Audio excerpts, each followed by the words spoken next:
요즘 제게 가장 많은 질문과 또 고민이 한 가지 있다면 좋은 교회가 어떤 교회인가? 어떻게 하면 교회를 좋게 만들 수 있는가에 대한 고민입니다. 우리 귀한 묵별들은 어떠하십니까?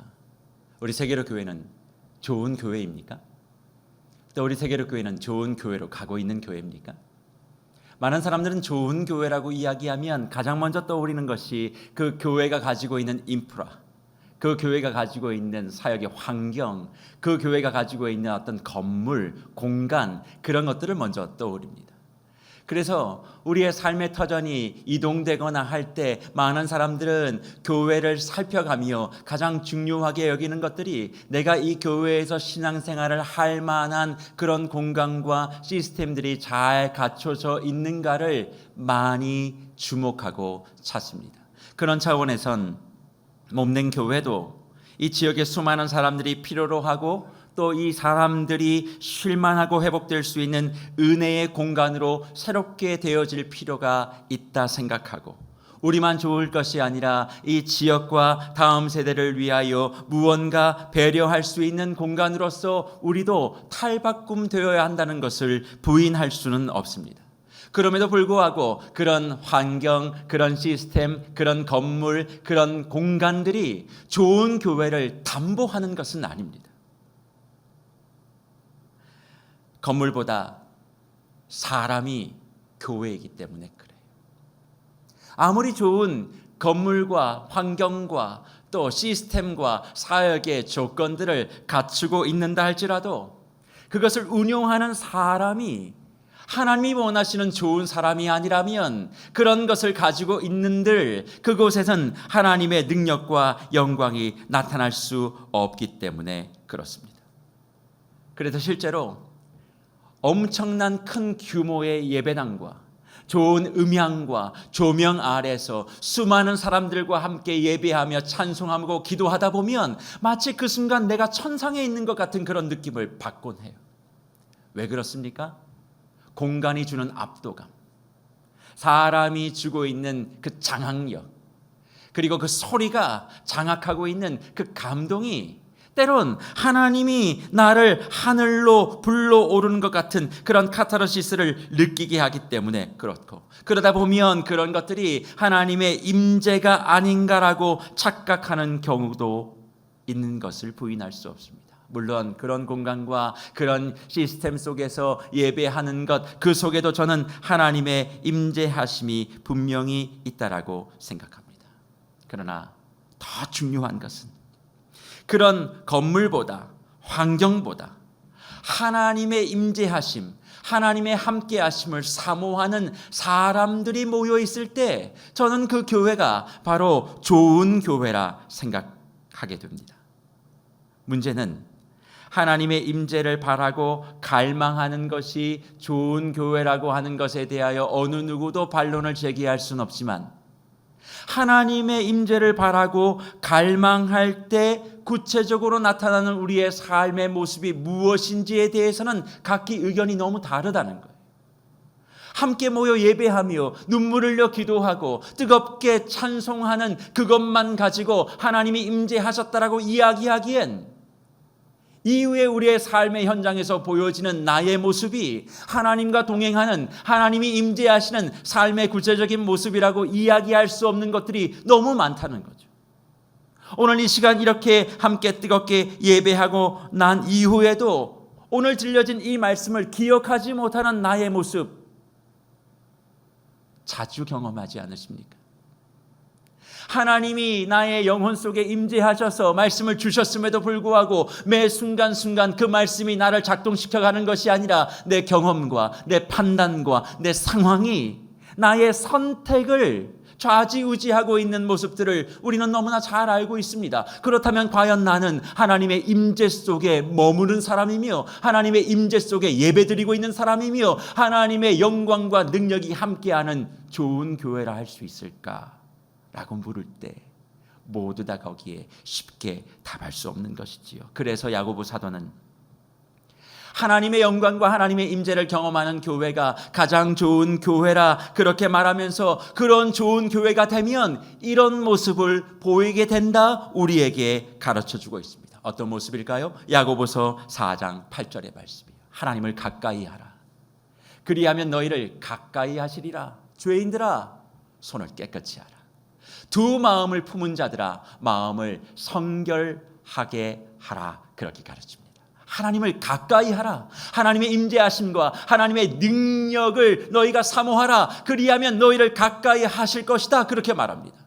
하나님과 유무상통한 관계가 되어지면 나타나는 모습이 그런 무엇인가? 두 마음을 품지 말라. 그렇게 말씀하세요.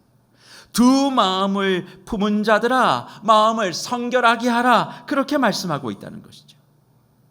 결국 예배를 드리고 우리의 신앙생활을 유지해가고 한다고 하면서도 여전히 하나님의 말씀에 대한 가까이함이 없고 그 말씀이 내 삶을 좌지우지하지 않는다면 그것은 하나님을 아는 사람도 아니며 하나님을 닮아가는 사람도 아니니 결국 그 사람은 하나님의 영광과 능력이 임재하지 않고 그 사람에게는 결국 두 마음을 가질 수밖에 없다. 그렇게 이야기를 합니다. 그러면 두 마음은 어떤 말일까요? 단편적으로는 하나님과 세상을 겸하여 섬긴다는 말입니다. 하나님을 잊어버리는 건 아니에요. 하나님을 포기하는 것도 아닙니다. 하나님을 믿습니다. 그러나 세상보다 하나님을 후순위에 두고 살아가는 그런 인생을 살게 된다는 거예요. 어떤 사람들에게? 하나님을 가까이 하지 않는 사람들에게. 하나님을 가까이 하지 않고 그의 영광과 임재를 체험하지 않으면서 하나님을 포기한 것은 아니지만 하나님을 후순위로 밀고 세상과 더불어 섬기는 사람들에겐 반드시 그런 모습이 나타난다. 그렇게 말씀하고 있습니다. 그러면 사랑하는 무별 여러분, 우리는 한번 여기서 고민해 볼 필요가 있습니다. 왜 야고보는 야고보 서신을 받고 있는 이 성도들에게 두 마음의 문제를 이야기하며 좋은 교회란 하나님을 가까이 하는 교회야. 하나님의 임재하심과 영감을 체험하는 교회야 라고 이야기하면서 두 마음의 문제를 거론하고 있는 것일까요? 도대체 이 편지를 받고 있는 성도들에게 어떤 일이 있었길래 두 마음을 깨끗하게 정리하는 자가 되어야 한다라고 권면하고 있는 것일까요? 그것에 대한 이유는 오늘 야고보 서신의 처음 시작인 본문 1장 1절의 말씀을 통해서 그 해답을 찾을 수 있습니다. 1장 1절 뭐라고 기록합니까? 하나님과 주 예수 그리스도의 종 야고보는 흩어져 있는 12지파에게 문안하노라 그렇게 말합니다. 이 편지를 받고 있는 사람에 대하여 야고보는 흩어져 있는 12지파라 그렇게 말씀하세요. 하나님의 부름받은 백성이자 예수의 제자로 부름받은 초대교회의 성도들을 야고보 사도는 흩어진 12지파라 그렇게 말하고 있는 것입니다. 도대체 왜 흩어진 12지파라 야고보는 부르고 있는 것일까요? 사실 초대교회는 예수 그리스도의 십자가의 죽으심과 부활 이후에 거칠 것이 없는 그런 상태를 유지했습니다. 사람이 죽었다가 살아났다는 이 사실, 하나님이신 그분이 인간의 몸을 입고 이 땅에 와서 나와 동일한 삶을 살고 사망 권세를 깨뜨리고 죽음 가운데서 부활하셨다라고 하는 이 사실은 예수 그리스도를 믿고 있는 모든 주의 성도들에게 말로 다 할 수 없는 당당함과 담대함을 가지고 있었어요. 로마의 압제 가운데서 꿀릴 게 하나 없는, 어떠한 환경도 이겨낼 수 있는, 죽음도 극복하신 그 예수 그리스도가 나의 구주라면 내 모든 삶을 이기기에 부족함이 없다라고 하는 믿음의 확신을 가지고 초대교회는 모이면 모일수록 뜨거워졌고, 초대교회는 사역하면 사역할수록 부응하는 놀라운 능력들을 경험하는 그런 상황이었습니다. 그러나 그런 믿음과 신앙의 뜨거움을 경험하고 있었지만 그들이 감내하고 체험했던 현실은 녹록하지 않았고 감당할 수 없었던 어려움들이 있었습니다. 특별히 흩어진 12지파의 그 배경과 시간들을 연구한 고고학자들과 성경학자들의 의견들을 종합해 보면 그들의 삶은 경제적으로나 정치적으로나 사회적으로나 열악한 상태에 있었다는 것을 우리는 알 수 있어요. 특별히 주 46년엔 엄청난 기근이 가득하였고 신앙인들은 먹을 것을 구하지 못하여 죽어나가는 것이 비일비재했다는 것이 역사의 기록입니다. 그리고 주후 66년과 77년 132년부터 135년까지는 로마에 대항한 유다의 전쟁이 끊임없이 발발했기 때문에 신앙을 가지고 있는 이들이 그 전쟁의 소용돌이 속에서 극심한 불안과 고통, 사랑하는 가족들을 잃어내는 이별의 아픔과 상처를 경험했다는 것이 역사의 기록입니다. 우리는 이런 이야기를 들으면 그렇게 힘들고 어려운 상황 속에 있었던 초대교회의 성도들이 부활 신앙이 있었으니까 잘 극복하지 않았을까? 예수 재림에 대한 소망이 있었으니까 내일에 대한 기대를 가지고 오늘의 어려움을 너끈하게 이겼을 것이다. 그렇게 생각합니다만 그렇지 않았습니다. 다시 오신다 약속하시는 주님은 100년이 지나도 오지 않았습니다. 예수 그리스도를 위하여 자신의 가족을 희생하고 모든 것을 다 내어놓았음에도 불구하고 나의 삶의 현실과 삶의 기반은 점점 더 무너져만 갔습니다. 오히려 예수를 배교하고 로마의 황제를 섬기며 오히려 세상의 우상들을 섬겼던 사람들은 이 땅 가운데 더욱더 승승장구했던 모습을 바라보며 그 신앙인들의 모습 가운데 언제나 변함없이 유지할 것만 같았던 믿음의 고결함과 순결함들이 유지된다는 것은 상당히 어려운 일이었습니다. 내일에 대한 기대보다 오늘 당장 내가 먹고 살아야 된다고 하는 그 일에 그래서 그들도 집중할 수밖에 없었던 현실이 흩어진 12지파가 처해 있었던 상황들이었어요. 그래서 그들의 고민은 이제 예수 그리스도의 부활과 예수의 재림이 아니라 세상이었습니다. 그러다 보니 신앙 공동체 안에도 두 부류가 생겨나게 된 것입니다. 어떤 부류일까요? 목숨을 걸고 주님의 부활과 다시 오심을 지켜내야 된다라고 하는 부류와 아니야, 하나님을 포기한 건 아니잖아, 내가 하나님을 안 믿는 건 아니잖아, 세상에 필요한 것들을 누리고 그 세상의 것들을 내가 이루어내는 것, 그것이 뭐가 잘못이지? 그렇게 생각하는 사람들이 나누어지기 시작했다는 거예요. 그런데 그것보다 더 중요한 문제는 부해졌느냐 가난해졌느냐의 문제가 아니라 대부분의 공동체의 사람들이, 신앙 공동체의 사람들이, 성도들이 세상의 부유함을 동경해버리는 거예요. 그래서 예수 그리스도를 믿고 신앙을 영위하는 그 목적이 예수의 복음의 증거를 위함이 아니라 내 삶이 이 세상에서 부유하게 되어지는 것, 세상의 만족을 누리게 되는 것으로 가득하게 되어지다 보니 주님은 알아가게 되고 주님을 가까이 하게 되어지는 그 말씀은 온데간데 없고, 어떻게 하면 내가 주 예수의 이름으로 부유하고 성공하고 더 잘 살게 되어지느냐, 그 관심을 갖게 되는 일들이 벌어지게 되었다는 겁니다. 그래서 야고보 사도는 이런 모든 상황들을 판단하며 1장의 마지막 구절이 27절에 이렇게 기록하고 있어요. 하나님 아버지 앞에서 정결하고 더러움이 없는 경건은 곧 고아와 과부를 그 환난 중에 돌보고 또 자기를 지켜 새 속에 물들지 아니하는 그것이라, 그렇게 가르칩니다. 경건이 뭐냐? 하나님을 진짜 믿는 것이 뭐냐? 너희가 참된 교회로서 삶을 살아가는 것이 뭐냐? 그것은 다른 것이 아니다. 자기를 지키는 것. 자기를 지킨다는 게 뭐예요? 새 속에 물들지 않는 거예요.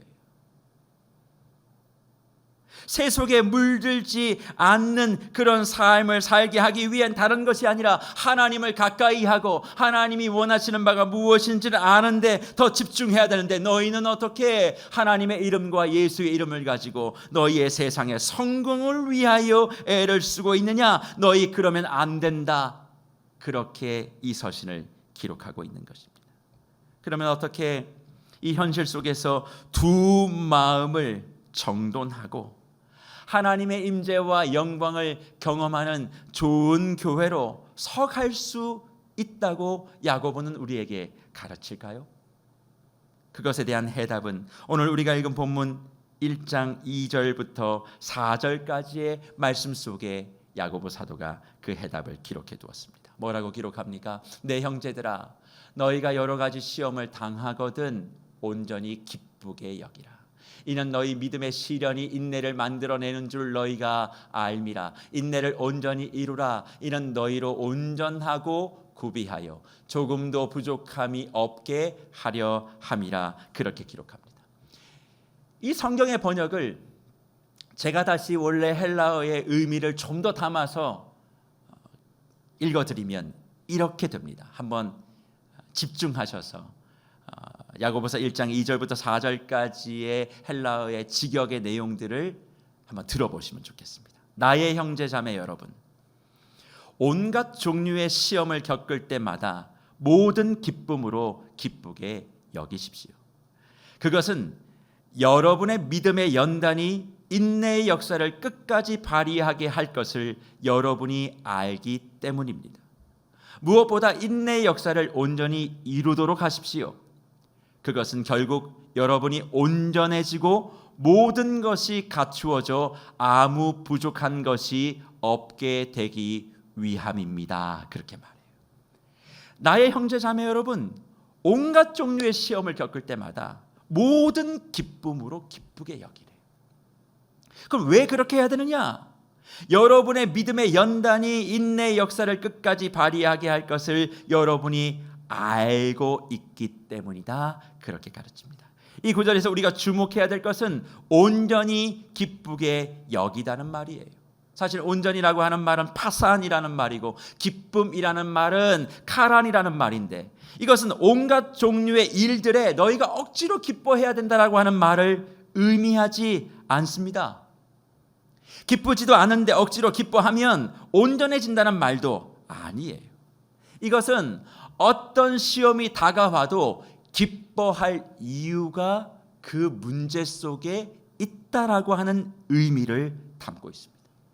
그러면 무엇을 기뻐해야 하는 것일까요? 우리는 힘들고 어려우면 이런 이야기를 굉장히 많이 들어요. 어렵고 힘들지, 하지만 기뻐해야 해. 하나님이 원하시는 건 기쁨이야. 그러니 힘들고 어려워도 너는 기쁨에 네 자신을 순종해야 돼.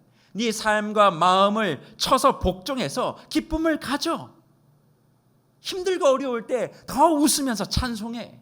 어떻게든 기쁨의 단계로 들어갈 수 있도록 네가 애를 써야 돼. 그러면 하나님이 너를 축복할 거야 라고 하는 말을 많이 들어보셨을 겁니다.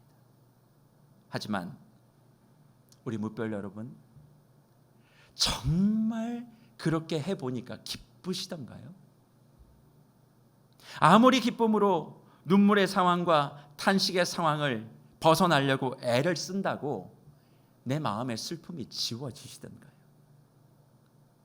왜 내가 기뻐해야 되는지도 모른 채 기쁨을 고백하라고, 기쁨을 노래하라고, 그런다고 해서 저와 여러분이 기뻐지는 것이 아님을 우리는 이미 경험하셨을 겁니다.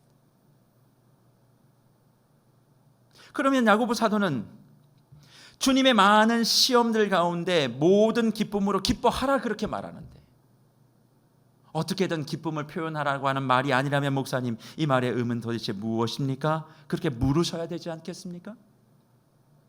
이것에 대하여 야고보는 2절의 시험이라고 하는 단어와 3절에 너희가 알미라고 하는 이 두 가지의 단어를 가지고 기쁨을 설명하고 있습니다. 먼저 2절의 시험이라는 단어부터 살펴보죠.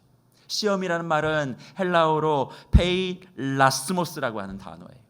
사실 우리는 신앙생활하면서 시험 받았어, 시험 당했어 라고 하는 말을 굉장히 자주 사용합니다. 그런데 야고보 사도가 사용했던 이 시험이라고 하는 말은 너무나 다양한 단어들을 표현하고 있어요. 몇 가지를 정리해드리면 외적인 환난, 핍박, 경제적인 어려움, 누군가에 대한 시기와 질투, 탐욕, 분노, 자기의 약점과 실수와 실패에 대한 여러 가지 억울함들, 잘못으로 인하여 얻게 되어지는 괴로움들을 다 포함하고 있습니다. 그러면 이 시험을 받고 있는 사람들은 누굴까요? 본문에서 이야기하고 있는 흩어진 12지파입니다.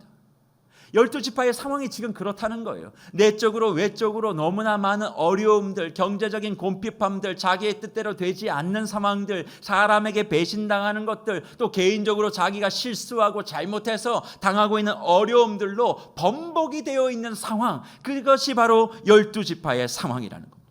그런데 그 12지파에게 야고보 사도는 기쁨을 선포합니다. 그런데 그 기쁨은 억지로 혹은 이해되지도 않는데 기계적으로 움직이는 기쁨이 아니었어요. 우리를 이해시키시고 우리를 배려하는 하나님의 기쁨입니다. 그 기쁨은 그럼 뭘까요? 3절에서 얘기하고 있는 너희가 알미라고 하는 이 단어 속에 담겨져 있습니다. 무슨 말인가요? 알지 못하면 기뻐할 수 없다는 거예요. 하나님은 우리가 알지 못하는데 기뻐하라고 말씀하신 적이 없다는 거예요. 너희가 분명히 알면 기뻐할 수 있다. 그럼 무엇을 알아야 되는가? 누구나 어려움이 생기면 그 어려움을 해결할 방법들을 찾아다닙니다. 내가 찾아다니기도 하고 누군가 도와주는 사람들에 의하여 나를 찾아와서 도움을 받기도 하는 것이죠. 그런데 그 말들을 가만히 들어보면 도움이 될 때도 있지만 되지 않을 때가 더 많이 있어요. 오히려 들으면 들을수록 마음이 힘들어지고 어려워지는 그런 상황들 많이 가지지 않습니까? 그래서 사람이 내게 기쁨이 되지 않아요. 또 한번 생각해 보세요. 내가 지금 돈이 부족해서 무언가 불편해하고 있는데 그 문제를 해결할 수 있는 방법은 돈을 내가 손에 쥐는 거예요. 그러면 기뻐할 수 있지 않겠어요? 내가 건강에 문제가 있는데 건강해지면 기뻐해 줄 수 있지 않겠어요? 우리는 사실 그런 기쁨들을 많이 원합니다. 그런데 하나님은 그런 기쁨을 이야기하지 않아요. 알매 기쁨. 네가 지금 당하고 있는 문제를 해결하는 기쁨이 아니라 이걸 알면 기뻐할 수 있어. 시험 가운데서도 이거를 알면 기뻐할 수 있다. 그렇게 이야기하며 두 가지를 알면 우리의 삶의 기쁨을 누릴 수 있다. 그렇게 말씀합니다. 그러면 시험 속에서도 알아야 될 두 가지 무엇일까요? 첫째는 믿음을 알면 기쁨이 생긴다는 겁니다. 믿음을 알면 기쁨이 생긴다. 사실 모든 것이 평안하면 저나 여러분이나 내가 믿음을 가진 사람인지를 잘 몰라요. 다 잘 되니까. 우리 잘 되면 하나님 잘 안 찾습니다. 하나님 의지할 의미가 없는 거죠. 그저 모든 것들이 다 당연한 듯 그렇게 흘러갑니다. 하지만 어려움이 생겨서 내 삶과 영혼의 균열이 나면 사람은 두 가지, 이것 아니면 저것이 내 삶 속에 흘러나오게 되는데 한 가지는 믿음이고 한 가지는 불평입니다. 어려움이 생기면 믿음이 흘러나온 사람이 있고 불평이 흘러나온 사람이 있다라는 거예요. 사람은 둘 중에 하나예요.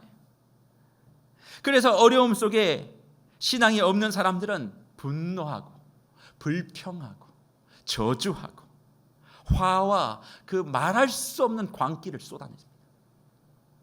물론 믿음을 가지고 있는 사람도 처음에는 그런 일들을 당할 때 그런 것들을 토해냅니다. 하지만 어느 정도 시간이 지나면 그 문제와 자신이 아닌 하나님을 바라봐요. 그리고 하나님을 바라보는 속에서 무엇을 찾냐면 소망을 찾기 시작합니다. 시험이 내게 닥쳐왔으나 어려움이 내게 닥쳐왔으나 처음에는 그것 때문에 불안하고 불평하고 저주하고 원망하고 낙담하고 말로 다 할 수 없는 분노를 쏟아내지만 그러나 믿음을 붙들고 그 믿음이 내 안에 존재하는 사람은 그 믿음 때문에 하나님을 바라보고 그 믿음 때문에 하나님을 의지하게 되어지며 어느 순간 막연했던 내 믿음이 확신 속에 내 자신의 것이 되어가는 것을 발견하게 된다는 거예요.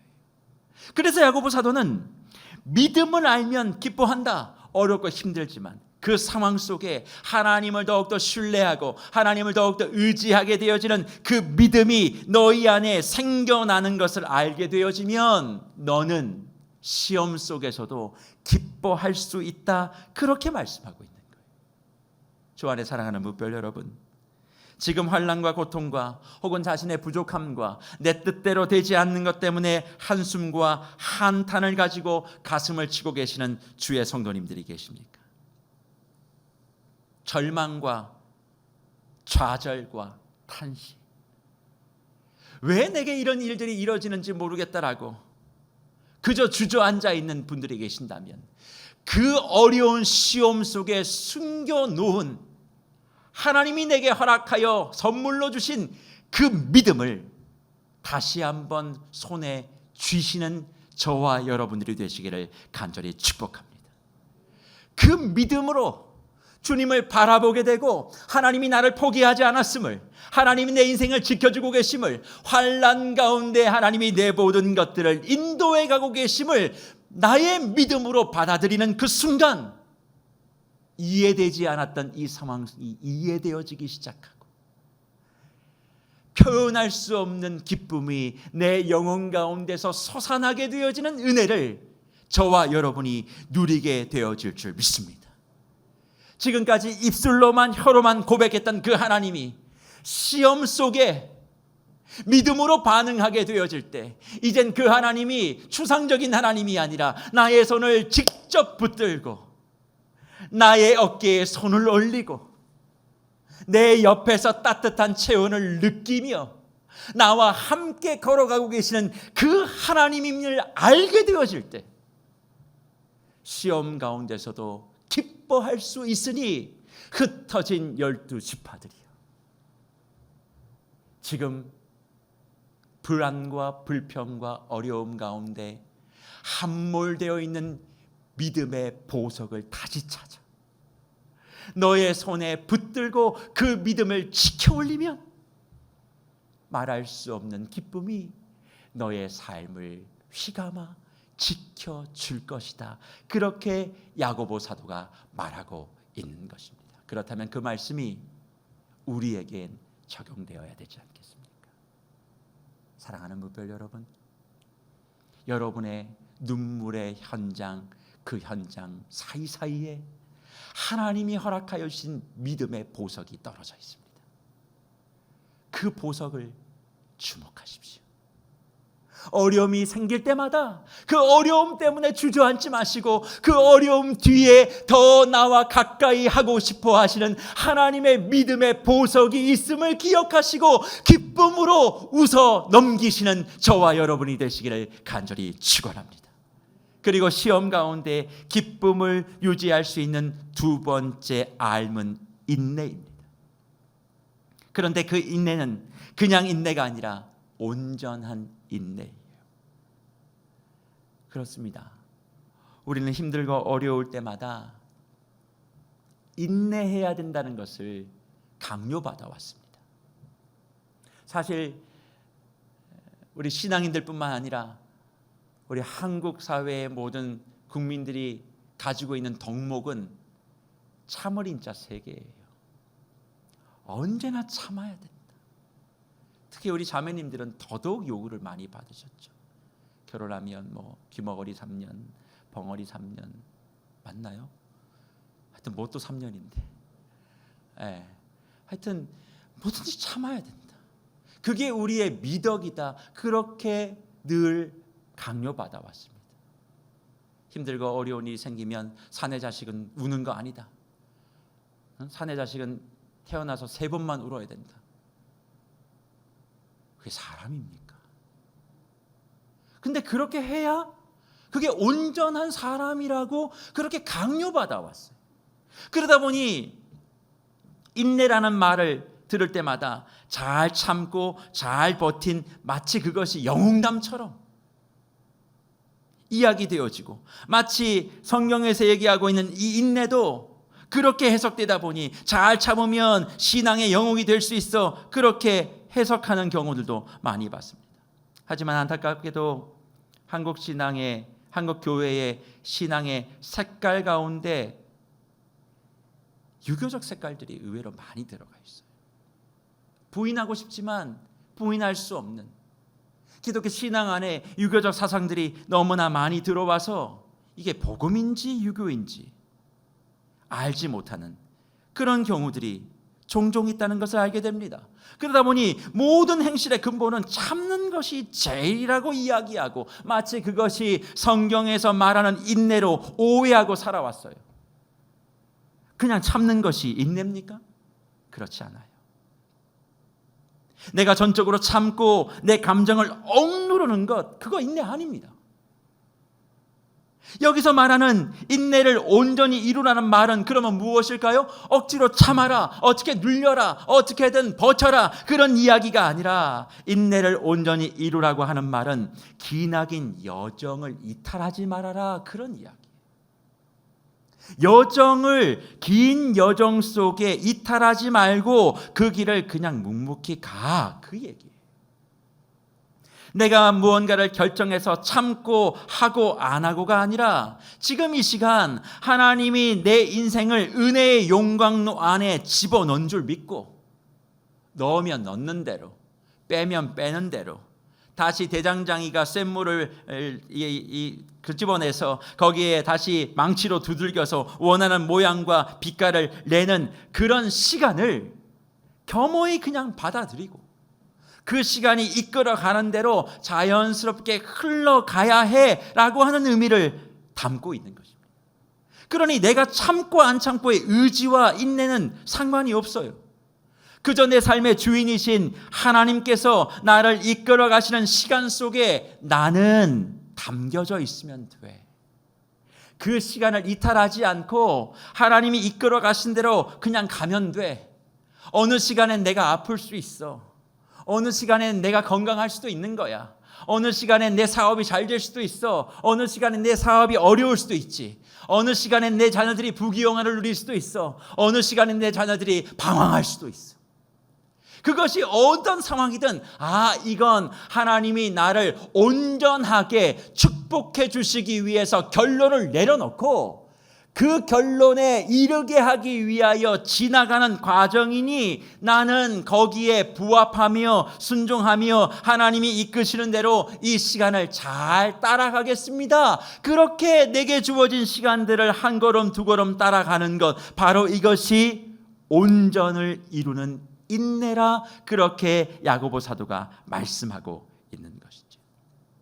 그러니 생명이 잉태되기 위해서 산통의 과정을 지나야 하는 것처럼 인내라고 하는 이 말, 온전한 인내라고 하는 이 말은 단순히 내가 뭘 했느냐 안 했느냐 이것저것을 체크하고 그걸 하면 내가 참은 것이고 그걸 못하면 내가 인내하지 못한 것이고 그게 안 됐으니 나는 온전하게 된 것이 아니다, 맞다, 이렇게 이야기하는 것이 아니라 하나님이 내게 인생 천만의 여정에 허락하여 주신 계획 속에 내가 이탈 없이 지나갈 때 주어지는 선물이다, 그렇게 생각하고 내 인생의 여정을 알면 지금 지나가는 시간들이 다 기쁨이 될 수밖에 없다고 야고보 사도가 말씀하고 있는 거예요. 그러니 기억하세요. 지금 저와 여러분의 모습을 보며 누군가 비웃을 수도 있습니다. 그렇게 신앙생활하더니 네 몰골을 봐라. 또 홀로 신앙생활 하시는 분들은 너는 그렇게 예수 예수 부르는데 네 인생만큼 꼬이는 건 내가 본 적이 없다, 그런 이야기도 들을 수 있어요. 그리고 그렇게 매번 하는데 넌 왜 그리 아프니? 뭐 좀 하자 그러면 넌 왜 그렇게 바쁘니? 뭐 이런저런 이야기를 들을 때 그래, 참 내가 보니 뭐 내세울 거 하나도 없고 내 자신도 나를 보면 어처구니가 없고 왜 하나님을 믿는데 이런 상황과 시간은 계속 연속되어야만 하고, 이런 상황을 준 여러 가지 상황들, 내가 가지고 있지 못한 부족함들, 부모에 대한, 환경에 대한, 자녀에 대한 모든 것들에 대한 것들, 교회조차도 내게 짐이 된다라고 생각하는 그런 상황 속에 우리가 머물러 있을 수 있지만 기억하세요. 잊지 마세요. 이걸 알면 기뻐할 수 있어요. 이 모든 과정, 지금 내게 허락하여 주신 모든 시간의 과정은 나를 축복해 주시고 나를 온전하게 만들어 놓으셨다 결론을 이미 내리시고, 지금의 시간이 내겐 좀 아파도 은혜의 가마 안에서 뜨거워져도 너를 다시 태어나는 생명의 용광로 속에 너를 집어넣어 지나가게 하고 있으니 그걸 믿음의 눈으로 보며 하나님을 원망하지 말고 잘 지나가면 하나님이 저와 여러분의 삶을 축복해 주신다, 그렇게 믿고 지금의 삶을 기쁨으로 살으라, 그렇게 말씀하고 있는 것입니다. 그러니 사랑하는 세계롭게 물별 여러분, 내가 원하는 바대로 되지 않는다고 짜증내지 마세요.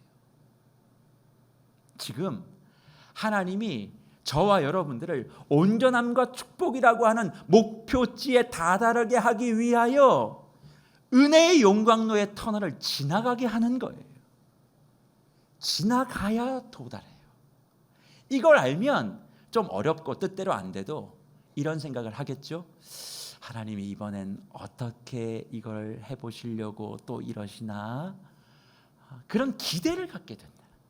그러니 이 모든 원리를 이해하면 우리의 삶 속에 눈물이 가득하지만 그 속에서도 웃음 가득할 수 있는 기쁨의 인생이 될 수 있다, 그렇게 말씀하시는 거예요. 그래서 저는 우리 무별들에게 선포합니다. 지금 지나가고 있는 여러 시험들 가운데 불평과 원망과 또 분노가 있으시겠습니다만 기뻐하십시오. 왜 그렇습니까? 하나님이 저와 여러분을 온전하게 만드시겠다 결정하셨대요. 하나님이 저와 여러분을 가장 좋은 은혜와 복으로 축복해 주시겠다 결정하셨다는 겁니다.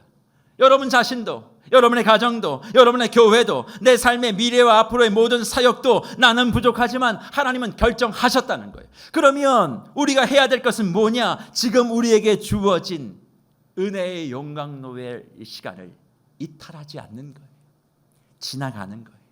하나님이 도우심을 믿고 이 모든 과정의 끝을 알고 왜 이런 일들이 일어나는지에 대하여 믿음으로 다 이해하고 걸어가게 되어지면 반드시 하나님은 저와 여러분들을 가장 귀하고 복된 자리에 세워주실 줄 있습니다. 문제는 이탈하지 않는 거예요. 은혜에서 벗어나지 않는 거예요. 저는 이 은혜에서 이탈하지 않는 것을 종종 이렇게 예를 듭니다. 참새가 독수리 되는 건 자연 법칙에서 불가능해요. 그렇죠? 참새가 어떻게 독수리가 됩니까? 그러나 참새가 독수리가 되는 건 하나님의 은혜 법칙 아래선 가능하게 되어져요. 어떻게 됐냐고요? 하나님이 나를 지키신다라고 하는 그 믿음과 이 모든 과정이 나를 독수리로 만들어가는 과정인 줄 믿고 잘 지나가면 하나님의 은혜의 법칙은 참새와 같은 나를 독수리와 같이 변화시켜 주신다는 거예요. 근데 이 과정이 어려우니까 많은 사람들이 은혜의 터널에서 이탈해요. 그러면 어떤 일이 벌어집니까? 평생 참새로 살다가 악한 영들의 맹수들의 밥이 되는 거예요. 또 자기가 뭔가를 애를 써서 독수리가 되고 싶은 그런 마음으로 독수리 날개, 독수리 탈개를 쓴다고 독수리 됩니까? 안 되죠. 그러니까 다 주저앉고 엎어지는 거예요. 그래서 주 안에 사랑하는 무별 여러분, 어렵고 힘든 상황 가운데 우리가 기쁨을 가지고 소생할 수 있는 방법은 하나님이 우리에게 허락하신 믿음과 인내를 아는 것입니다.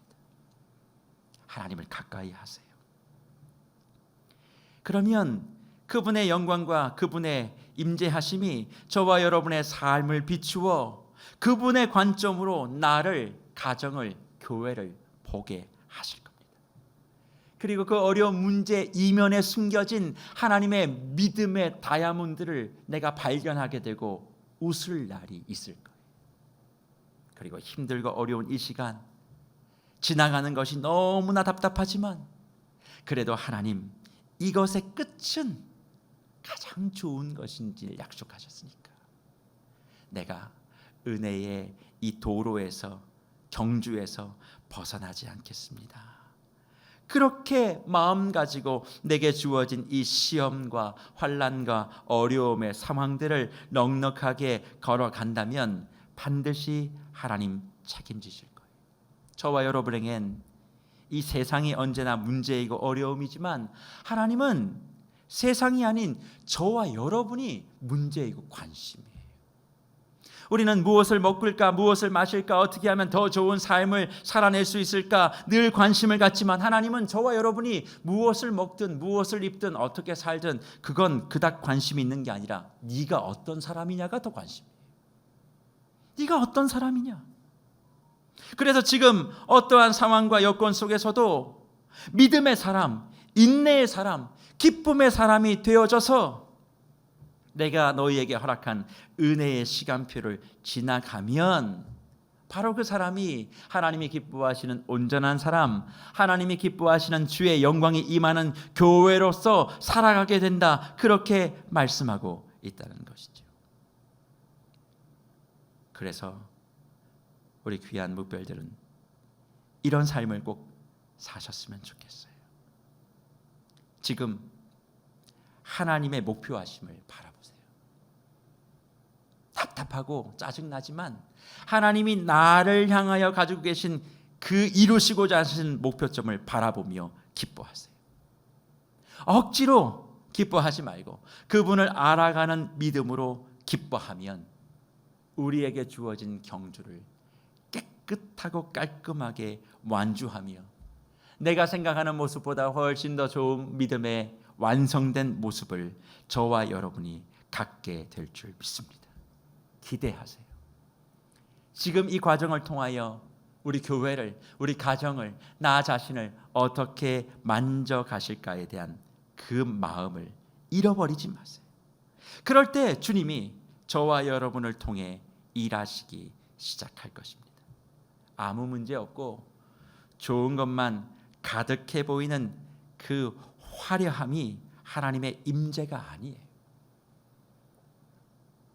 시험이 있으나, 낭망이 있으나, 슬픔이 호수가 되어 가득해진다 할지라도 그 상황 속에 믿음의 눈을 들고 하나님이 나와 함께 하심을, 하나님이 나를 책임져 주고 계심을, 하나님이 내가 계획한 것보다 더 좋은 곳으로 나를 이끌어 가고 계심을 바라보며 알게 되면 기뻐하게 되어지고, 그 기쁨이 가득하게 되어질 때 그 기쁨으로 가득한 사람들이 모인 그 교회를 하나님께서는 하나님의 영광과 능력이 임재하는 교회라 그렇게 말씀하십니다.